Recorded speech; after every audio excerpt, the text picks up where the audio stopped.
Əuzu billahi mineşşeytanirracim. Bismillahirrahmanirrahim. Assalamu aleykum ve rahmetullahi ve berekatuh. Muhterem Müslüman kardeşler. Muhterem kardeşler, күргәнебезчә, безнең илебездә шулай ук инде бөтен дөнья буенча коронавирус дигән авыру тарала. Шушы авыру шаукымында кешеләр хәзер кай вакытта аңлашылмый торган гамәлләр дә кылырга мөмкин. Ни сәбәпледер, мәсәлән, кибетләрдән югалып бетте карабыдай. Туалет кәгазе ишелеп кеше ала башлады. Һәм башка бик күп шундый дефицит әйберләр барлыкка килә башлады. Әйбер җитми, ризык җитми башлады. Бер караганда шушы гамәлгә нәрсә этәрде, беркем әйтә алмый. Ризык бетә дигән хәбәр юк иде. Инде кеше теге аштан кала дигән хәбәр юк иде. Киресенчә, кешенең шушы үзен тотышы, шушы әле генә санап киткән ризыкларның бәясенең артуына китерде. Бик кызык нәрсә бу. Бер караганда халык үзен саклап калам дип хәлен авырайтты. Шулай бер илләрнең, мөселман илләрнең берсендә бер галимгә килеп зарланганнар. Хәзрәт дигәннәр. Ит бәясе кыйбатланды. Нишләргә икән дигәннәр. Шушы галим әйткән, аның бәясен арзан айтыгыз дигән. Теге кешеләр, ничек арзан айтып буласың аны дигәч, алмагыз дигән. Алмагыз ди. Ягъни әйбернең кирәге калмагач, аның бәясе төшәчәк ди. Менә монда да шулай. Электән-элек теге арзан булган әйберләргә ябышып, аның бәясен кеше үзе күтәрә генә, ясалма рәвештә. Шулай да шушы хәзер авыру чорында үзеңне ничек тотаргасың? Әйткәнебезчә, беренчедән куркуга бирелергә әлбәттә кирәкми. Ләкин саклану чараларын да күрмичә булмый. Мәсәлән, мөхтәрәм кардәшләр, белгәнебезчә, Аллаһы Тәгалә инде безгә сөннәт дигән әйберне биргән. Сөннәт ул кешенең үз-үзен тотышы. Пәйгамбәрбез саллаллаһу алейхи ва сәлләмнең үрнәге. Ул үзен ничек тоткан? Менә шушы авыру таралган вакытта ул нишләргә кушкан Пәйгамбәрбез саллаллаһу алейхи ва сәлләм? Мәсәлән, элекке ваба, чума авыруы таралган булган, шундый бик йыгышлы чир булган. Пәйгамбәрбез саллаллаһу алейхи ва сәлләм әйткән, ул авыру таралган җиргә бармагыз дигән. Әгәр дә инде авыру сезнең җирлектә таралса, ул җирлектән чыкмагыз дигән. Димәк, бу Пәйгамбәрбез саллаллаһу алейхи ва сәлләмнең сөннәте. Һәм без моны үти алабыз. Мәсәлән, кайсыдыр илдә авыру бар икән, димәк, анда бармауың хәерле. Бүген бит сәяхәт кылучылар бар. Үзләренең ялларын кайбер илләрдә үткәрергә теләүчеләр бар.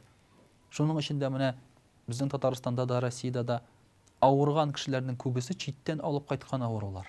Шунда барып алып кайткан авырулар. Әгәр сөннәтне үтәсәң, анда бармасаң, ул авыру сиңа иярмәстә иде. Дөрес, бу авырудан әле үлүчеләр күп түгел. Чөнки чыннан да 2% анда үлүчеләр саны дип әйтик. Әмма беркемнең дә әлбәттә авырысы килми. Бигрәк тә инде башка кешеләргә бу авыруны яктырасы килми. Монда икенче сөннәтне искә төшерергә кирәк, мөхтәрәм кардәшләр. Пәйгамбәрбез саллаллаһу алейхи ва сәлләм әйткән, әгәр дә тишкерсәгез, yetkерсәгез, авызыгызны каплагыз дигән. Кул белән яки кием белән. Бүгенге көндә ниндидер табиблар авызыннан яки анда ниндидер чиновниклар авызыннан без моны ишетәбез. Язылган үзебезнең дини китапларыбыздан карап, укып үтәмибез. Бу гаҗәп. Шулай ук Пәйгамбәрбез саллаллаһу алейхи ва сәлләм безгә инде әйтә иде, ашар алдыннан һәм ашаганнан соң кулларыгызны юыгыз дип. Әлеге дә баягы табиблар әйткәннән соң без моны эшли башладык. Хәтта динебездә тагын да зуррак бер хикмәтле юу бар кулны ничек итеп. Юганнан соң кулыгыз үзе кипсен ди Пәйгамбәрбез саллаллаһу алейхи ва сәлләм. Сөртергә дими, үзе кипсен. Бу нәрсә дигән сүз? Кемнеңдер силгесенә сөртеп, яңадан шул ук микробларны яки бактерияларны үзегезгә алмагыз дигән сүз. Моны табиблар әле гомумән әйтмиләр иде. Күрәбез без аны Пәйгамбәрбез саллаллаһу алейхи ва сәлләмнең сөннәтеннән. Пәйгамбәрбез саллаллаһу алейхи ва сәлләм безгә авыз борыннарыбызны чайкап торырга кушты. Мәсәлән, Пәйгамбәрбез саллаллаһу алейхи ва сәлләм әйтә, иртә белән торганнан соң авыз борыннарыгызны чайкагыз, чөнки борынның төбендә нигезендә шайтаннар яклый ди. һәм иртә белән торганнан соң без шул шайтаннарны сеңгереп чыгарабыз. Ул анда авыру җыелып, безгә зыян китерергә мөмкин, әгәр без сеңгермәсәк аны, юып чыгармасак. Пәйгамбәрбез саллаллаһу алейхи ва сәллям әйтә, тырнакларыгызны кисегез, тырнак астында шайтан яши ди. Бу тагын безнең гигиенага карата бик зур бер тәрбия чарасы. Менә шушыларны, мөхтәрәм кардәшләр, безгә 1400 ел элек Пәйгамбәрбез саллаллаһу алейхи ва сәллям бит әйтеп калдырган. Әгәр дә шушы чараларны куллансак, без әлбәттә күп очракта сакланган булабыз.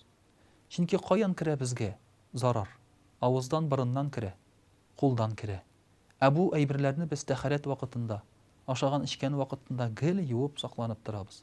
Хәтта ашаганнан соң да авыз чайкаулар, булар бөтенесе дә шушы безнең чисталыгыбызга һәм дә ки тәнебездә зыянлы әйберләрнең сакланмавына, җыелмавына бер файда булып тора. Пәйгамбәрбез саллаллаһу алейхи ва сәллям шулай ук авырып киткән кешеләргә дә инде борчылмаска куша. Ни өчен? Чөнки әгәр дә мөселман кешесе авырып китсә, ятакта ятса, аның һәрбер ыңгырашуы, авыр сулавы, бер яктан икенче якка әйләнеп ятулары ул зикр ди. Ягъни аңа савап була.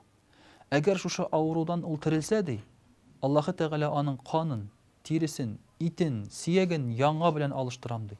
Әгәр дә инде үлеп китсә, мин аны җәннәтле итәм ди.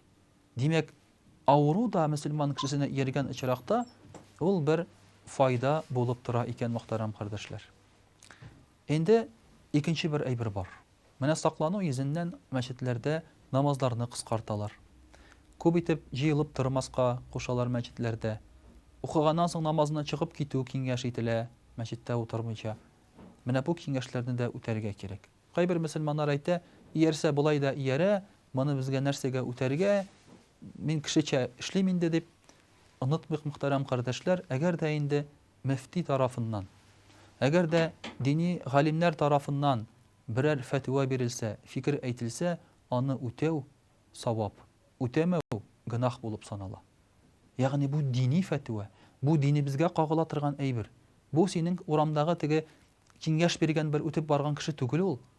Бу синең динең белән бәйле гамәлләр булып тора. Шуңа күрә дә без бу очракта инде шулай ук бу киңәшләрне үтәргә тырышабыз. Һәм мәчетләргә килсәк, намазларга килсәк, шушы кагыйдә белән, имамнар куйган кагыйдәләр белән ризалашырга кирәк, мөхтәрәм кардәшләр.